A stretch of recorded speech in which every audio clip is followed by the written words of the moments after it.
Price Lord. எல்லோரும் நல்லா இருப்பீங்க நம்புகிறேன். இந்த நாளிலும் இது குட் ஃப்ரைடே புனித வெள்ளியாக இருக்கிறபடினாலே ஆண்டவருடைய இரத்தத்தின் மேன்மையை குறித்து பேசும்படி நான் இந்த காணொலியை பதிவிடுகிறேன். எனக்கு வழக்கமாக இந்த குட் ஃப்ரைடே ஒவ்வொரு வருடமும் பொதுவாக இயேசு கிறிஸ்துவின் இரத்தத்தின் மகத்துவங்களை குறித்து நான் பேசுவது வழக்கம். கடந்த சில ஆண்டுகளுக்கு முன்னதாக நான் நன்மையானவைகளை பேசும் இரத்தம் என்று ஒரு தலைப்பிலே பேசியிருந்தேன். இரண்டாவது குற்றமில்லாத இரத்தம் என்று ஒரு காரியத்தை பேசியிருந்தேன்.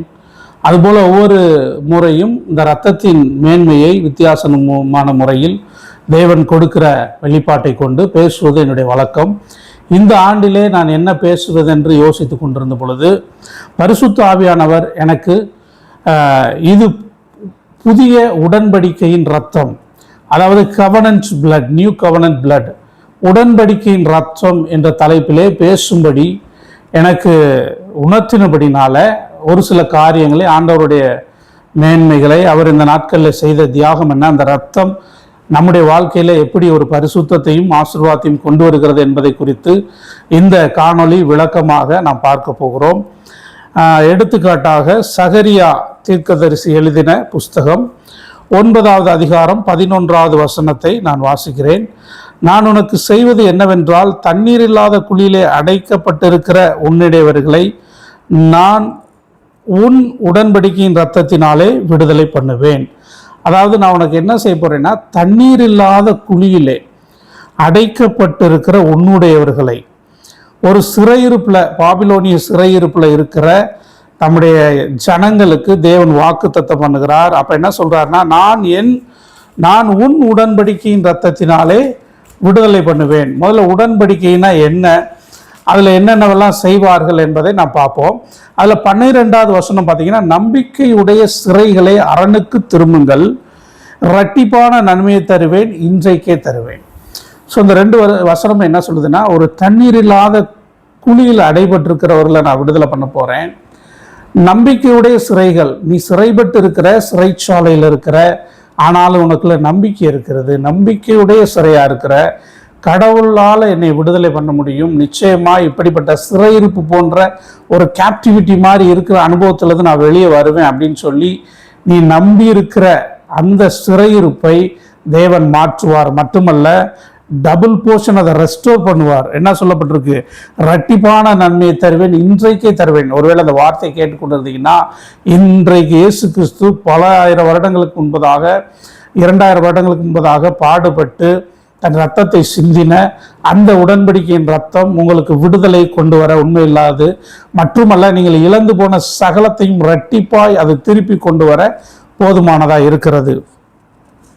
ஓகே, கவனன்ட்னா என்ன, வாட் இஸ் கவனன்ட்? நம்முடைய முன்னோர்கள் பைபிளில் மட்டும் சில ஆதாரங்கள் கொடுக்கப்பட்டிருக்கு. அதையும் தாண்டி ஒரு கவனன்ட் எப்படி செய்வாங்க அப்படின்னா, 2 நபர்கள் சேர்ந்து ஒரு ஒப்பந்தம் பண்ணி கொள்ளுவார்கள். அதாவது கான்ட்ராக்டையும் தாண்டி கவனன்ஸ் அப்படின்றது உறுதியானது, அதை மாற்றவே முடியாது. ஒன்ஸ் பண்ணிட்டா அவங்க கடைசி வரைக்கும், மரணம் வரைக்கும் அவங்க எப்படி இருக்கணும்னா அந்த உடன்படிக்கையில் உண்மையாக இருக்கணும். அதாவது 2 people making a blood covenant by cutting an incision on their wrist, join hands and lifting them to heaven in a promise, a covenant and co-mingling of lines. அதாவது என்ன சொல்லுதுன்னா, 2 பேர், இந்த உடன்படிக்கை செய்கிற 2 நபர்கள் என்ன பண்ணுவாங்கன்னா, தங்களுடைய இந்த மணிக்கட்டு இருக்கு இல்லையா, ரிஸ்ட், அந்த ரிஸ்ட்டை இன்சிஷன் பண்ணுறதுனா கட் பண்ணுறது, லைட்டாக கீறி அந்த பிளட்டை என்ன பண்ணுவாங்கன்னா, ஒரு திராட்சை ரசத்தில், வைனில் அதை மிக்ஸ் பண்ணி அதை 2 பேர் என்ன செய்வாங்க அப்படின்னா அதை பரிமாறுவார்கள். அதை மாறி மாறி அவங்க அந்த 2 பிளட்டும் மிக்ஸ் ஆன அந்த திராட்சை ரசத்தை அவர்கள் குடிப்பார்கள். குடித்த பின்பு 2 பேரும் தங்களுடைய கரங்களை கோர்த்து வானத்துக்கு நேராக உயர்த்தி அவங்க சொல்லுவாங்க, இது நாம் இப்போ ஒரே ரத்தமாக இருக்கிறோம், நம்ம இப்போ ஒரே சொந்தமாக மாறிட்டோம், இனி எனக்கு ஒரு பிரச்சனை வந்துச்சுன்னா அந்த பிரச்சனை உனக்கும் உரியது, எனக்கு ஒரு ஆசீர்வாதம் நன்மை வருதுன்னா அதுலேயும் உனக்கு பங்கு இருக்குது அப்படின்னு சொல்லி அவங்க இந்த ஒப்பந்தத்தை செய்து கொள்வாங்க. அப்போ இவருக்கு ஒரு பிரச்சனை, ஒருத்தருக்கு ஒரு பிரச்சனைன்னா இன்னொருத்தர் கூப்பிடாமே உதவி செய்யணும். ஒருத்தருக்கு ஒரு சந்தோஷமான காரியம்னா அவரும் என்ன செய்யணும், வந்து சேர்ந்து அவங்களோட சந்தோஷப்படணும். இப்படிப்பட்ட கவனன்ட் பைபிளில் நிறைய கவனன்ட்ஸை நம்ம பார்த்துருக்கோம். உணவை பரிமாறி இருக்கிறாங்க, வஸ்திரங்களை ஆயுதங்களை மாற்றி கொண்டிருக்கிறாங்க தாவீதும் யோனத்தானும். இப்படி பல உடன்படிக்கைகள் வேதாகமத்திலே நமக்கு அடையாளமாய் வைக்கப்பட்டிருக்கிறது. ஆனால் இந்த உடன்படிக்கை எதுக்காக அப்படின்னா, நாம் சுரைப்பட்டு போயிடக்கூடாது, பாதிக்கப்பட்டு போயிடக்கூடாது, அழிந்து போயிடக்கூடாது. நமக்கு ஒரு பாதுகாப்பு வேணும், நம்ம மீட்கப்படணும். அவர்கள் பூமியிலே செய்த உடன்படிக்கை தற்காலிகமானது. அதைத்தான் தேவன் ஆரம்பத்திலிருந்து ஆதாம் காலத்திலிருந்து ஆபிரகாமுடைய காலத்திலிருந்து உடன்படிக்கை குறித்தே பேசுகிறார். மோசையின் இடத்துல உடன்படிக்கையின் ரத்தத்தை, பஸ்கா ஆட்டுக்குட்டியின் ரத்தத்தை பற்றி பேசுகிறார். இதெல்லாம் நிழலாட்டமாய் நமக்கு வேதாகமத்தில் எழுதி கொடுத்திருந்தாலும், இந்த புது உடன்படிக்கையின் ரத்தம் என்றால் என்ன, அது எப்படி சிந்தப்பட்டது, அதற்கும் பழைய ஏற்பாட்டு காலத்தில் நடந்த சம்பவங்களுக்கும் இப்பொழுது வாழுகிற நமக்கும் அது என்ன சம்பந்தம் என்பதை கொஞ்சம் விளக்கமாய் நாம் பார்ப்போம். ஆதியாகமம் 14வது அதிகாரம் 18-19 வசனம் வாசிங்கன்னு சொன்னால், ஜெனசிஸ் சாப்டர் 14 verse 18 and 19 நான் வாசிக்கிறேன். அன்றியும் உன்னதமான தேவனுடைய ஆசாரியனாய் இருந்த சாலேமின் ராஜாவாகிய மெல்கிசேதேக்கு அப்பமும் திராட்சரசும் கொண்டு வந்து அவனை ஆசீர்வதித்து, வானத்தையும் பூமியும் உடையவராகிய உன்னதமான தேவனுடைய ஆசீர்வாதம் ஆபிரகாமுக்கு உண்டாவதாக. இங்க மெல்கிசேதேக் அப்படின்ற ஒரு ராஜா என்ன பண்றாருன்னா, ஆபிரகாமுக்கு அப்பமும் திராட்சரசம், நான் எப்படி ஒரு உலக பிரகாரமான ஒரு கவர்னன்ட்ல அந்த திராட்சரசும் ரத்தத்திற்கு அடையாளமாக இருக்கிறது. அதை எப்படி அவங்க ரிஸ்ட்டை கட் பண்ணி அந்த ரத்தத்தை இது பண்ணி அவங்க அதை சாப்பிட்றாங்களோ, அதுபோல் மெல்கிசேதேக் அப்படின்ற ஒரு ராஜா, இவர் சமாதானத்தின் ராஜா என்று சொல்லப்படுகிறது. இவர் என்ன பண்ணுறாருன்னா, ஆபிரகாமுக்கு அப்பமும் திராட்சரசமும் கொண்டு வந்து அவனை ஆசீர்வதிக்கிறார். அப்போ அவனை ஆசீர்வதிக்க விரும்பி இந்த உடன்படிக்கைக்குள்ள, இந்த உடன்படிக்கையின் ரத்தத்திற்கு அடையாளமான அந்த திராட்சை ரசத்தை கொடுக்கிறார். இன்னைக்கும் சபைகளில் நம்முடைய அப்பமும் ரத்தமும் இயேசு கிறிஸ்துவனுடைய சரீரத்திற்கும் அவருடைய அவர் சிந்தின ரத்தத்திற்கும் அடையாளமாக இருக்கிறது. நாம் அதை மாதந்தோறும் அதை நாம் எடுத்துக்கொள்ளுகிறோம். அதுபோல இதை முதல்ல துவங்கினது வேதத்தில் யாருன்னா, இந்த மெல்கிசேதேக்கின் ராஜா, சமாதானத்தின், சாலேமின் ராஜா, சமாதானத்தின் தேவன் அப்படின்றது. ஸோ இவர் ஆபிரகாமை ஆசீர்வதிக்கும் பொருட்டு, அதாவது பரலோக ஆசீர்வாதம், தெய்வீக ஒரு டிவைன் பிளஸ்ஸிங் ஒரு மனுஷனுக்கு வேணும் அப்படின்னா ஒரு divine covenant and divine connection இருக்கணும். ஒரு தெய்வீக உடன்படிக்கை, ஒரு தெய்வீக இணைப்பு, பரலோகத்துக்கும் பூமியில் வாழ்கிற நமக்கும் பரலோக தேவனுக்கும் ஒரு இணைப்பு ஏற்படுகிற பொழுது இந்த உடன்படிக்கை நிமித்தமாய் சில ஆசீர்வாதங்களும் சில பாதுகாப்பும் வருகிறது. ஏன்னா இதுக்கு முன்னாடி பார்த்தீங்கன்னா, ஆபிரகாம் ஒரு யுத்தத்தில் போய் லோத்துவையும் அவனுடைய உறவினர்களை சில எதிராளிகள் பிடித்து கொண்டு போயிடுவாங்க. அவனுக்காக போய் அவர் சில ராஜாக்களையும் சில படைகளையும் வீழ்த்தி, இவனுக்கு இருக்கிறது 300 பேர் தான் இருப்பாங்க, ஆனால் பெரிய பெரிய யுத்தங்கள் அவன் ஜெயிச்சு அவங்கள மீட்டு கொண்டு வருவான். ஸோ அப்போ இவனால் யோசிச்சு பார்த்தா கூட இவனுக்கு முடியாது, நம்ம இப்படி ஜெயிக்கிறதுக்கு நம்மளால சக்தி இல்லை, நம்ம கடவுள் தான் நம்மளை கூட இருந்து நம்மளை இந்த யுத்தத்தை நடத்திருக்காருன்னு சொல்லி அவன் ஆச்சரியப்பட்டு இருக்கிற பொழுது, அந்த தோற்கடிக்கப்பட்ட ராஜா அவன் இடத்துல சில காரியங்களை கொடுத்து ஆசீர்வதிக்கிறதுக்கு முன்பதாக இந்த பரலோக தேவன் மெல்கிசேதேக்கின் ராஜா என்ன செய்கிறாருன்னா, அவனுக்கு இந்த உடன்படிக்கையை உணர்த்தும்படிக்கு இதை செய்கிறாரு.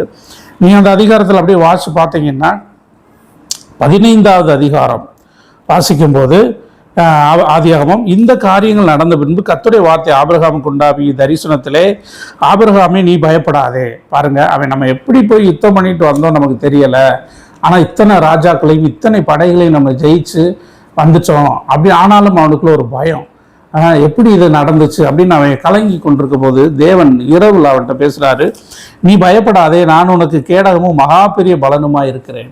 நான் தாப்பா அவனுடைய கேடகம், I am your shield and exceedingly great reward அப்படின்னு இருக்குது. மகா பெரிய பலன் அப்படின்றது நன்மை, கிரேட் ரிவார்டு. அவன் செய்கிற ஒவ்வொரு காரியத்துக்கும் அவனுடைய உண்மைக்கும் உத்தமத்துக்கும் கிடைக்கிற ஒரு பலன் நான் தான் உனக்கு அப்படின்றாரு. சொல்லிட்டு அதில் அப்படியே நம்ம வாசிட்டு வந்தோம்னா, ஆபிரகாம் கேட்குறான், ஆண்டவரே அடியனுக்கு என்ன தருவீர், நான் பிள்ளை இல்லாமல் இருக்கிறேனே, தமஸ்கு ஊரானாகி இந்த எலியேசார் என் வீட்டு விசாரிக்காரனாக இருக்கிறானே. பின்னும் ஆபிரகாம் தேவனை நோக்கி, எனக்கு புத்திர சன்னிதானம் அருளவில்லை, இதோ என் வீட்டிலே பிறந்த பிள்ளை எனக்கு சுதந்திரவாளியாக இருக்கிறான். அதாவது என்ன சொல்ல வர்றாரு ஆபிரகாம் அப்படின்னா, உன்னை ஒரு திரளாய் பெருக பண்ணுவேன் 12வது அதிகாரத்தில் நீங்கள் சொல்லி என்னை அழைச்சிட்டு வந்தீங்க. உங்கள் வார்த்தையை நம்பி வந்துட்டேன். ஆனால் எனக்கு திரட்சியும் இல்லை, ஒன்றுமே இல்லை. நான் எப்படி இருக்கிறேன் அப்படின்னா, பிள்ளை இல்லாமல் இருக்கனே. எத்தனையோ யுத்தங்களை ஜெயித்தாலும், எவ்வளோ பெரிய சாதனைகளை நான் செய்தாலும் எனக்குன்னு ஒரு பிள்ளை இல்லையா ஆண்டவரே. எனக்கு இருக்கிற அந்த ஆபிரகாமுக்கும் சாராளுக்கும் பிறக்காமல் சாராளுடைய வேலைக்கார பெண்ணிடத்திலே பிறந்த ஒரு குமாரன் தான் இருக்கிறான். எனக்குன்னு பிள்ளை வாக்குத்தத்தத்தின் சுதந்திரவாளி இல்லைன்னு கேட்கும்போது ஆண்டவர் சொல்கிறாரு, கர்த்தருடைய வார்த்தை அவனுக்கு உண்டாகி, இவன் உனக்கு சுதந்திரவாளி இல்லை, உன் கற்பப்பிறப்பா இருப்பவனே உனக்கு சுதந்திரவாளி என்றார். இவன் சுதந்திரவாளி, உனக்கு இனிமேல் பிள்ளையே பிறக்காது உனக்கு சாராளுக்கும் அப்படின்னு நீ நினைக்க வேண்டாம். இவன் உனக்கு சுதந்திரவாளி கிடையாது.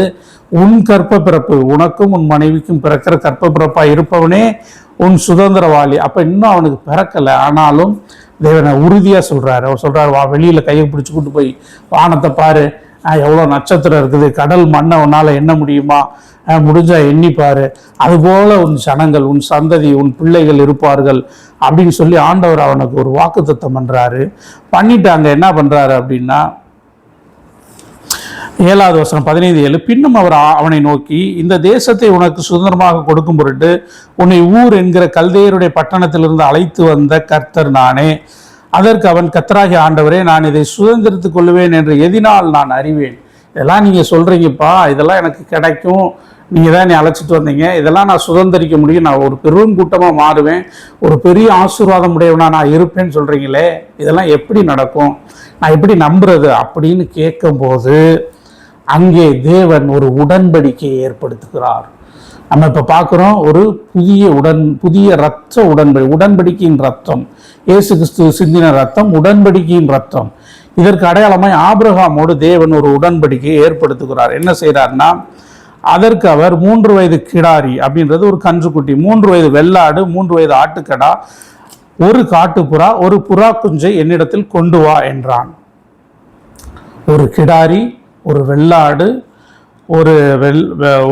ஒரு வயது ஆட்டுக்கடா, காட்டுப்புறா, புறா குஞ்சு, இதெல்லாம் வசதியின் அடிப்படையில் அவர்களுக்கு இருக்கிற அவர்களால் முடிந்த, இப்போ லேவி ராமத்தில் பார்த்தீங்கன்னா, அவனால் ஒரு புறாவை தான் கொண்டு வர முடியும், அல்லது ஒரு புறா குஞ்சை தான் அவனால் கொண்டு வர முடியும், அவனால் கிடாரியை கொண்டு வர முடியாது, ஆட்டுக்கிடாவை கொண்டு வர முடியாது, அவனால் முடிஞ்சதை ஆலயத்துக்கு கொண்டு வரட்டும் அப்படின்னு சொல்லுவார். அப்போ ஆபிரகாம்கிட்ட இதெல்லாம் கொண்டு வர சொல்கிறார். அப்போ பாருங்கள், ஆபிரகாம் இது எல்லாவற்றையும் கொண்டு வந்தான், எல்லாமே அவன்கிட்ட அவைலபிளாக இருந்திருக்குது. ஆல்ரெடி அவன் ஒரு பூமிக்குரிய ஆசீர்வாதங்களால் ஆசீர்வதிக்கப்பட்டிருக்கிறான். ஆனால் வாக்குத்தத்தம், கடவுளுடைய வாக்குத்தத்தத்தை சுதந்திரிக்கணும் அப்படின்னா தேவன் உங்களோட ஒரு உடன்படிக்கை ஏற்படுத்தணும். நீங்கள் தேவனோட ஒரு உடன்படிக்கை, ஒரு கவனன்ஸுக்குள்ளே வரணும். அப்படி வருகிற பொழுது, இன்னைக்கு மேரேஜ் இஸ் அ கவனன்ஸ் அப்படின்வாங்க, திருமணம் அப்படின்றது ஒரு உடன்படிக்கை. அந்த மாதிரி ஒரு உடன்படிக்கைக்குள்ள தேவன் மனுஷனும் தேவனும் இணைக்கப்பட வேண்டும். அப்படி வருகிற போது அந்த கிடாரி, வெள்ளாட்டுக்கடா, ஆட்டுக்கடா, காட்டுப்புறா, புறா குஞ்சு, இவைகளை என்ன பண்ணுறாங்க அப்படின்னா, அவைகளை எல்லாவற்றையும் அவரிடத்தில் கொண்டு வந்து அவைகளை நடுவாக துண்டித்து அந்த பாடியெல்லாம் அதை கொலை செய்து அதை நடுவாக கட் பண்ணி க்ளீன் பண்ணி 2 பீஸாக, இந்த பக்கம் லெஃப்ட் சைடு, இந்த பக்கம் ரைட் சைடோடைய அதன் பாகங்களை பிரித்து வைக்கிறார்கள். எதிரெதிரே அந்த துண்டங்களை நடுவாக துண்டித்து அவைகளை ஒன்றுக்கொன்று எதிராக வைத்தான். 10வது அதிகாரம், பட்சி அவைகள் மேல் பட்சிகளை அவன் துண்டிக்கவில்லை. அதாவது காட்டுப்புறாவையும் புறா குஞ்சுகளையும் அவன் துண்டிக்கல, அதை முழுசாவே வச்சிருக்கிறாரு. பறவைகள் அந்த உடல்கள் மேல் இறங்கின. அப்போ சில ஆகாயத்து பறவைகள், வல்ச்சர் அப்படின்னு போட்டிருக்குது, சில பறவைகள் அந்த பீஸை சாப்பிட்றதுக்காக வருது. அப்போ ஆபிரகாம் அவைகளை துரத்தி விட்டுட்டான். அப்போ இந்த 2 பக்கமும் சில மாம்ச கண்டங்கள், அதாவது கிடாரி, ஆட்டுக்கடா, புறா குஞ்சுகள், இப்படிப்பட்ட மிருகங்கள், பறவைகளுடைய சரீரங்கள் பலியாக்கப்பட்டு 2 புறமும் வைக்கப்பட்டிருக்கிறது. அப்பொழுது பார்த்தீங்கன்னா 15வது அதிகாரம் 12வது வசனம், சூரியன் அஸ்தமிக்கும் போது ஆபிரகாமுக்கு அயர்ந்த நித்திரை உண்டாயிற்று. அயர்ந்த நித்திரை, சூரியன் அஸ்தமிக்கிறது அப்படின்னா ஒரு மறைகிற டைம். அப்பொழுது திகிலும் காரிருளும் அவனை மூடி, ஒரு இருள் வந்திருக்குது. அவனுக்கு அயர்ந்த டீப் ஸ்லீப்பில் போயிட்டான். ஆனால் இப்போ அவனால் எதுவுமே செயல்பட முடியாது. ஒரு கவர்னன்ஸில் என்ன பண்ணுவாங்க அப்படின்னா, அந்த துண்டங்களை துண்டித்து இந்த சைடு ஒரு ஆளும் அந்த சைடு ஒரு ஆளும் நிற்கணும். நின்று அந்த உடன்படிக்கை ஏற்படுத்தி இந்த வார்த்தைகளை சொல்லணும், நீ இதெல்லாம் எனக்கு செய்யணும், நான் இதெல்லாம் உனக்கு செய்வேன். இதில் 2 பேரில் நம்ம மீறுகிற பொழுது இந்த துண்டங்கள் துண்டிக்கப்பட்டது போல நாமும் துண்டிக்கப்பட வேண்டும் அப்படின்னு சொல்லிட்டு அந்த சைடு இருக்கிறவர் இந்த பக்கம் அந்த சரீரத்தை கடந்து வருவார், இந்த பக்கம் இருக்கிறவர் அந்த சைடு இந்த சரீரத்தை கடந்து போவார்.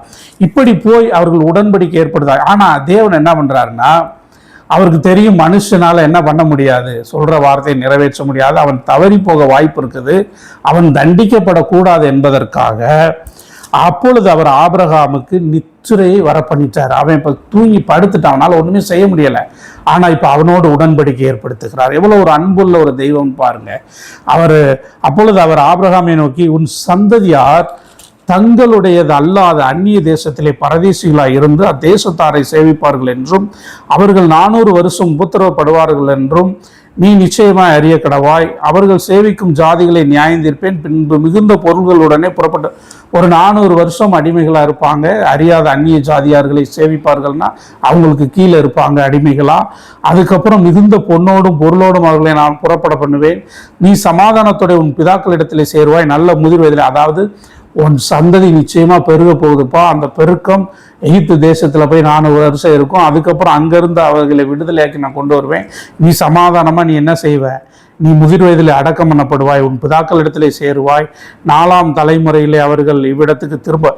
இந்த உடன்படிக்கை ஏற்படுத்துகிற ஸ்தலம்தான் வாக்குத்தத்தம் பண்ணப்பட்ட ஸ்தலம். எங்கிருந்து தேவன் பேசுறாரோ அந்த ஸ்தலத்தை தான் தேவன் இஸ்ரவேலர்களுக்கு வாக்கு பண்ணுகிறார். தான் சொல்றாரு, 4ஆம் தலைமுறையில் அவர்கள் இவ்விடத்திற்கு திரும்ப வருவார்கள். ஏனென்றால் எமோரியருடைய அக்கிரமம் இன்னும் நிறைவாகவில்லை, சில புறஜாதியாருடைய அக்கிரமம் அவைகள் நிறைவாக வேண்டும். அவங்க இந்த இடத்துல வாழ்றாங்க, அவங்களுடைய அக்கிரமங்கள் நிறைவாக, பாவம் நிறைவாகுது. அவங்களை நியாயம் தீர்த்து தண்டனை கொடுத்து அவர்களின் தேசத்தை விட்டு துரத்தி உன்னுடைய சந்ததியாரை மறுபடியும் இந்த இடத்துல நான் கொண்டு வந்து நிலைநாட்டுவேன் என்று அவனோடு உடன்படிக்கை செய்கிறார்.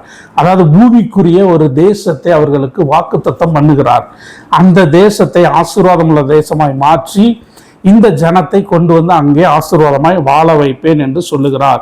சூரியன் அஸ்தமித்தது, காரிருள் உண்டான பின்பு இதோ புகைகிற சூளையும் அந்த துண்டங்களின் நடுவே கடந்து போகிற அக்கினி சுவாலையும் தோன்றின. இது ஆபிரகாம் அயர்ந்த நித்திரையா மயக்க நிலைமையிலிருந்து அவன் பார்த்து கொண்டே இருக்கணும். அவனால் உணர முடிகிறது.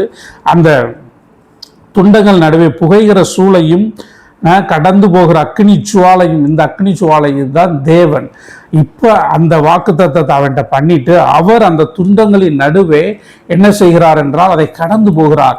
கடந்து போய் இவனுக்கு ஒரு பெரிய ஒரு வாக்குத்தத்தத்தை பண்ணுகிறார். நீ இல்லைனாலும் உன் சந்ததியை, உன் ஜனத்தை 4 தலைமுறை ஆனாலும் 400 தலைமுறைகள் வருஷங்கள் ஆனாலும் அவர்களை விடுதலையோடு மீட்டு கொண்டு வந்து இந்த இடத்துல அவர்களை நான் அமர வைப்பேன். அவர்களை இந்த இடத்துல சுதந்திரவாளிகளாய் நான் அவங்கள பாதுகாத்து வழிநடத்தி போஷித்து காப்பாற்றுவேன்னு சொல்லி அவனுக்கு வாக்குத்தத்தம் பண்ணிட்டு அந்த உடன்படிக்கையை அவர் நிறைவேற்றி முடிக்கிறார்.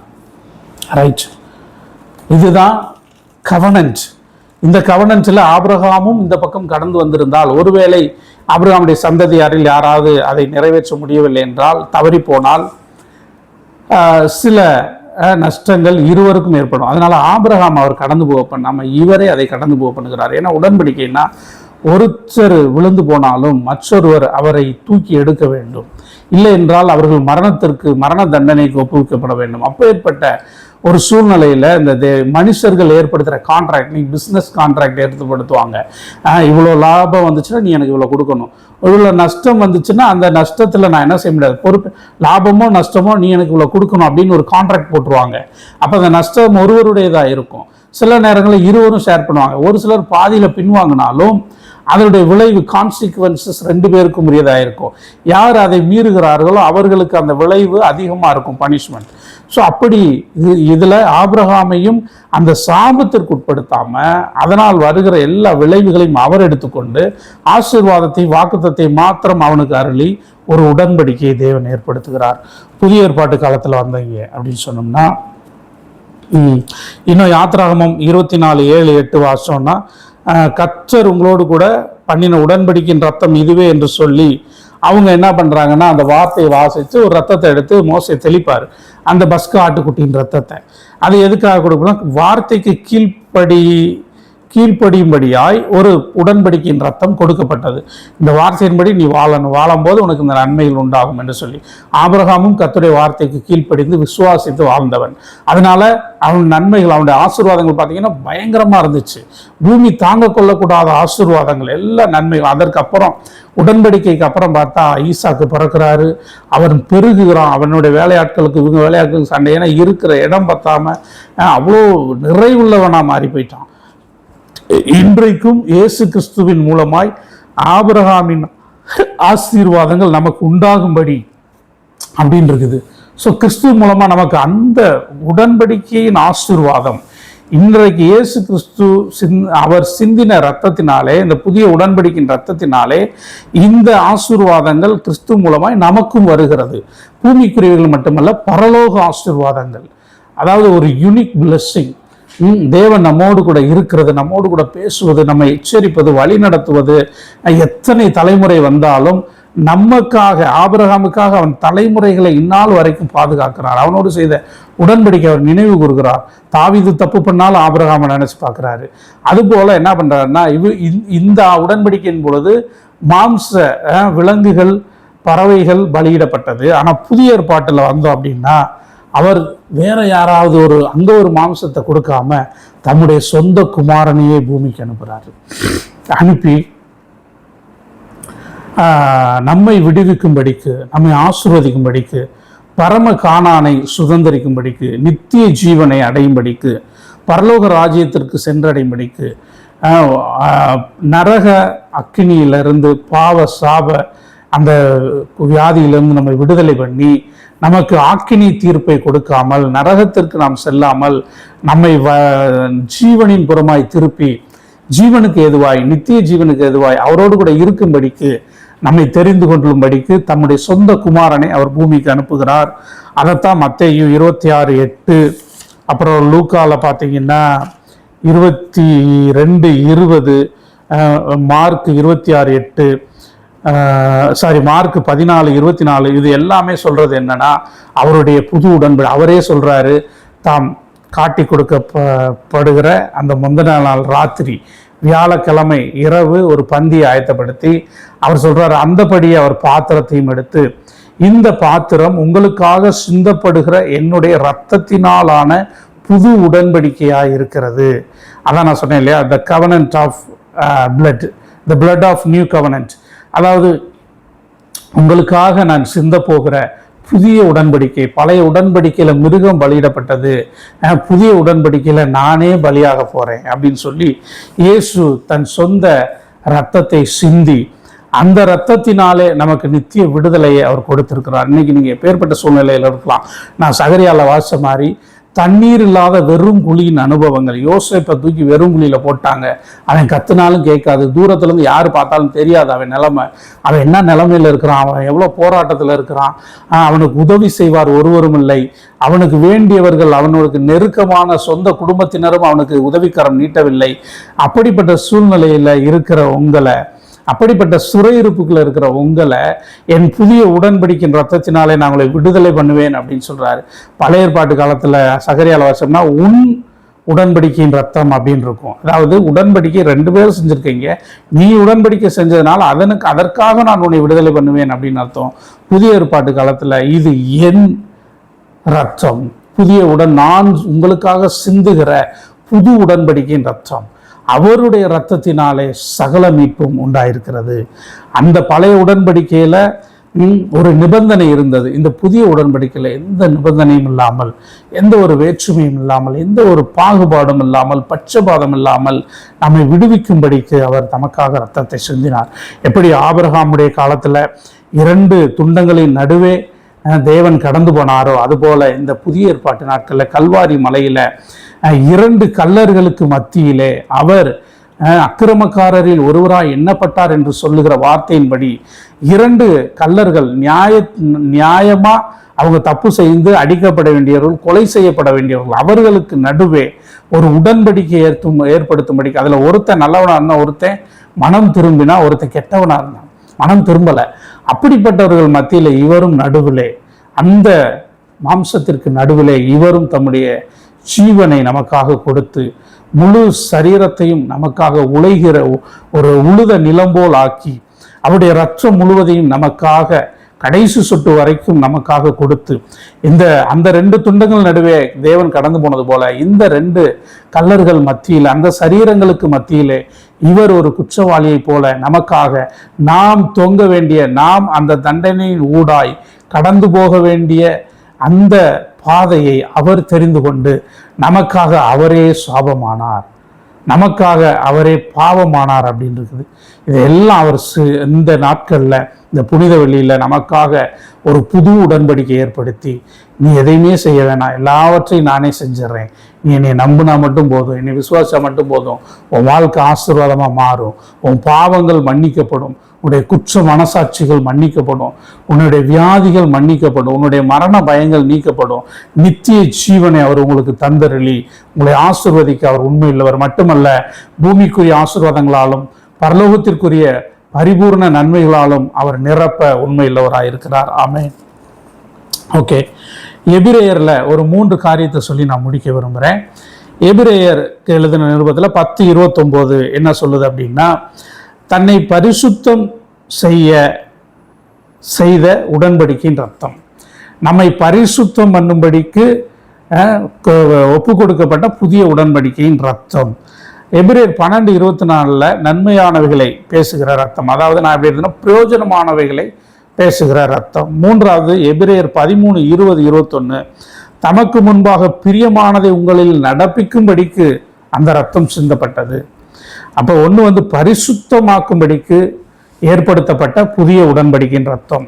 2வது உங்களுக்காக அது பிரயோஜனமானவைகளை பேசுகிற புது உடன்படிக்கையின் ரத்தம். 3வது தேவனுக்கு முன்பாக பிரியமானவைகளை அவருக்கு பிரியமானவைகளை நடப்பிக்கும்படிக்கு சிந்தப்பட்ட புதிய உடன்படிக்கை. இதுக்கு முன்னாடி நீங்க பரிசுத்தம் இல்லாமல் அசுத்தத்திலே வாழ்ந்திருக்கலாம்.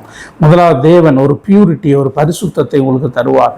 2வது பலரும் உங்கள் பேரில் சாபமானவைகளை பேசியிருக்கலாம், பலரும் உங்களுக்கு வீணான வார்த்தைகளை கொடுத்திருக்கலாம், உங்கள் நேரங்களை வீணெடுத்திருக்கலாம். ஆனால் இந்த புதிய உடன்படிக்கை ரத்தம் உங்களுக்கு பிரயோஜனமாக இருக்கிறவைகளை பேச போகிறது, உங்களுக்கு நன்மை உண்டாகும்படி அது பேச போகிறது, உங்களை ஆசீர்வதிக்கும்படி உங்களை உயர்த்தும்படிக்கு பெரியோர்களிடத்திலே அது உங்களுக்காக பரிந்து பேச போகிறது.